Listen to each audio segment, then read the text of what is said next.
नमस्ते दोस्तों, मैं इस वक्त टैक्सी में हूँ और मेरे साथ है मेरे भाई जो यादव हैं एटा से, जो कार चला रहे हैं। तो एक समय जाट और यादव एक ही होते थे मीन्स सारे चरण सिंह के फॉलोअर थे। और कई बार यादव हमसे लड़ते थे कि चरण सिंह जाट नहीं यादव है।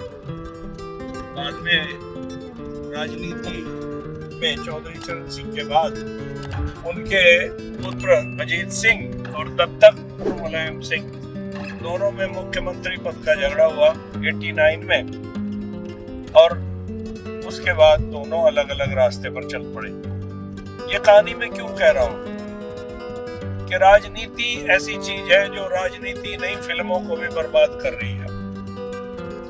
पिछले दिनों मेरे इसी YouTube चैनल पर आप देख सकते हैं, मैंने जाट मूवी का रिव्यू किया था, जो अपने आप में एक बहुत अनूठी फिल्म है, लेकिन वो राजनीति का ही शिकार हो गई। और उसके दो कारण थे। एक तो ये कि सनी देओल भारतीय जनता पार्टी से MP रह चुके हैं, गुरदासपुर से, जो पहले विनोद खन्ना की सीट थी।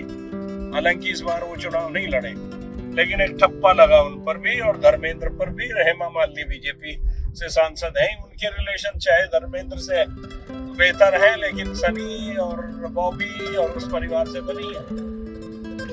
पर ये अलग कहानी हो गई। मैं कहना ये चाहता था कि जब वो फिल्म रिलीज हुई तो कुछ उत्साही भाजपा के लोगों ने, और खास तौर से उनमें जाट जो सांसद भी थे, हारे जीते, उन लोगों ने ढोल डपड़े बजाकर उस फिल्म को ऐसे दिखा दिया जैसे ये जाटों की हिस्ट्री कहती है, जबकि जाटों की हिस्ट्री से उस फिल्म का कोई मतलब नहीं था। उसमें ठीक ऐसा ही था कि जैसे कोई अपने आप पर प्राउड करके कह दे कि मैं ये हूँ। और जाट के बारे में ये कहा जाता है इतिहास की किताबों में कि वो एक हाथ में हल और दूसरे हाथ में तलवार लेकर चलते थे जब मुगलों का शासन था।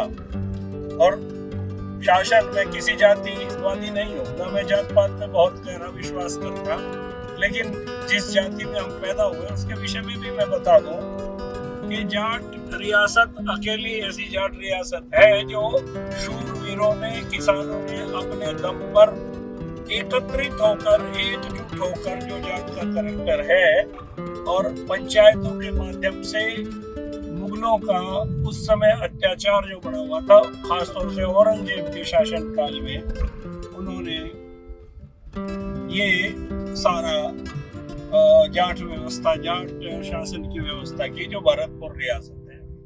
और उसमें गोकुला और बदन सिंह और फिर सम्राट हमारे हुए अपने महाराजा सूरजमल। तो वो एक गौरवपूर्ण इतिहास था।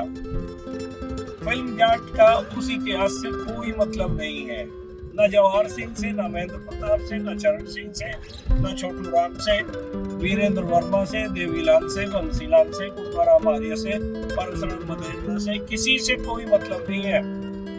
जाट फिल्म में सनी देओल जो है वो अवार्डेड ब्रिगेडियर के रोल में है, और वो ब्रिगेडियर एक स्ट्रेंजर, एक अजनबी के रूप में साउथ के किसी स्थान पर प्रकट होते हैं, और प्रकट होते हैं एक ऐसे अत्याचारी, अन्यायी के विरुद्ध जंग लड़ने, जिसने उस एक एरिया को, पर्टिकुलर एक एरिया को बंधक बनाकर रखा हुआ है, और सैकड़ों लोगों के सर उसने ऐसे उड़ा दिए जैसे कोई खरबूजा या तरबूज काटता है, उंगलियां काटता है। उन्हीं में से एक बच्ची जो उसकी प्रताड़ना से अपने परिवार का विनाश देखकर भारत की राष्ट्रपति को कुछ उंगलियां एक बॉक्स में भरकर मदद मांगती है। यहाँ से इतनी इमोशनल फिल्म शुरू होती है, और उस फिल्म में इतना जबरदस्त उसकी स्टोरी है। हालांकि एक्शन है, और मैं कहूँगा उसकी कमजोरी ही एक है फिल्म की कि उसमें हद से ज्यादा हिंसा है फिल्म में, जो फैमिली दर्शकों को देखना मुश्किल हो जाता है। लेकिन साउथ के दर्शक इसी फॉर्मूले पर काम करते रहते हैं। तो सनी इस फिल्म में जो डायलॉग बोलते हैं वो एक रेस्टोरेंट में एक बस से उतर कर जाते हैं और वहाँ जो नाश्ता उन्होंने लिया उस नाश्ते को एक गुंडा गिरा देता है, भूलवश सही या लापरवाही सही, पर सनी को तो तलाश थी राणा तुंगा की, तो वो उससे कहता है कि भाई तू सॉरी बोल। अब वो बदमाश अपने से बड़े गुंडे का नाम लेता है कि मैं उसका आदमी, तो सनी उसकी भी पिटाई करता है, उसके गुंडे के पास जाकर कहता है, इसने सनी पूरी कहानी बताता है कि मैंने इस तरह नाश्ता लिया, इसने गिरा दिया, मैंने कहा सॉरी बोल, इसने बोला नहीं, तेरा नाम लिया, अब तू बोल। और ये कहानी ऊपर तक इसी माध्यम से सनी पहुंच जाता है राणा तुंगा के पास। और ये इतना इंटरेस्टिंग नरेशन है कि जो लोग मेरी बात सुनकर हंसेंगे कि भला कहीं ऐसा होता है, वो यकीन ही नहीं बल्कि वो तालियां बजाएंगे, वो सीटियां बजाएंगे। और कमाल ये कि राणा तुंगा जब वहां पहुंचते हैं, राणा तुंगा के पास जो रोल किया है रणदीप हुड्डा ने, कमाल का रोल किया है रणदीप हुड्डा ने, आप देखकर दंग रह जाएंगे। वो भी जाट है लेकिन फिल्म में वो बना है श्रीलंकन राणा तुंगा। तो वहां सब ये सोचते हैं क्योंकि राणा तुंगा की तो माँ और पत्नी सभी गर्दन उड़ाने में माहिर है। पहली बार बहुत सालों बाद ऐसा स्ट्रॉन्ग और भयानक कैरेक्टर महिलाओं का दिखाया गया है।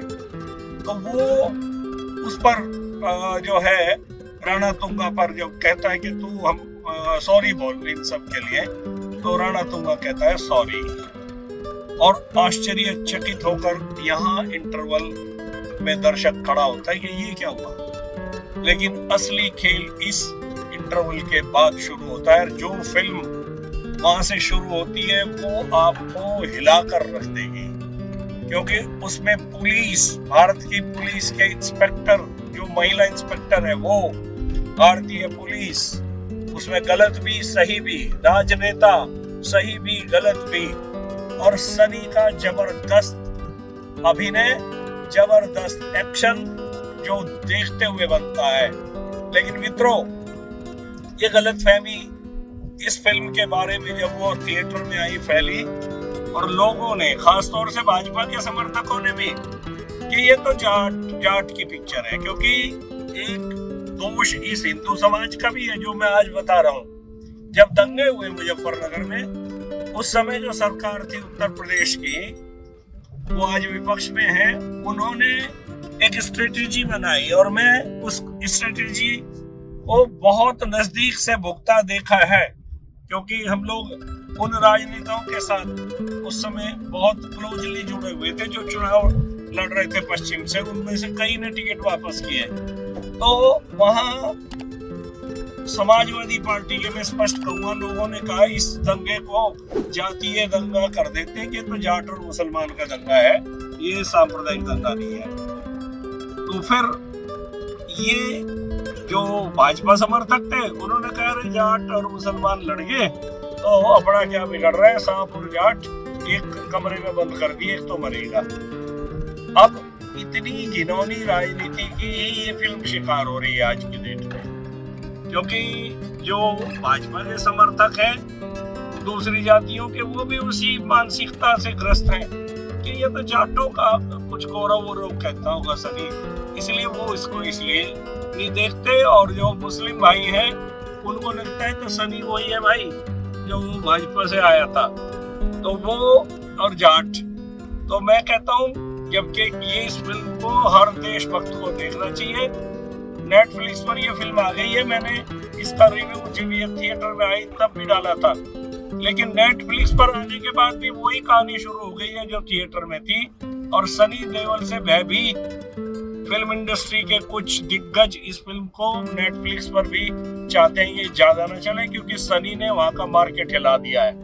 बड़े से उससे बड़ा एक्शन स्टार आज की डेट में नहीं है कोई। ये सलमान, ये मैं किसी को नहीं कहना चाहता, ये तो पासिंग में नहीं है उस आदमी के।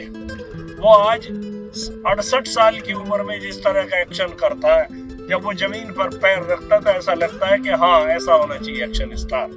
तो मैं आपको कहूंगा सारे पूर्वाग्रह छोड़कर नेटफ्लिक्स पर जाओ, हालांकि एक दुर्भाग्य भी है कि 8 मिनट की फिल्म जो थिएटर में थी वो एडिट कर दी गई है, क्योंकि तमिलनाडु में इसका विरोध हुआ।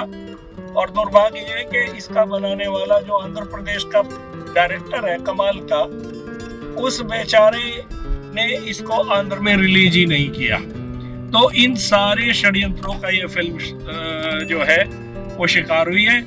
आओ इस फिल्म को देखो, और सनी देओल के फैन ही नहीं बल्कि हर एक भारतीय को ये फिल्म देखनी चाहिए।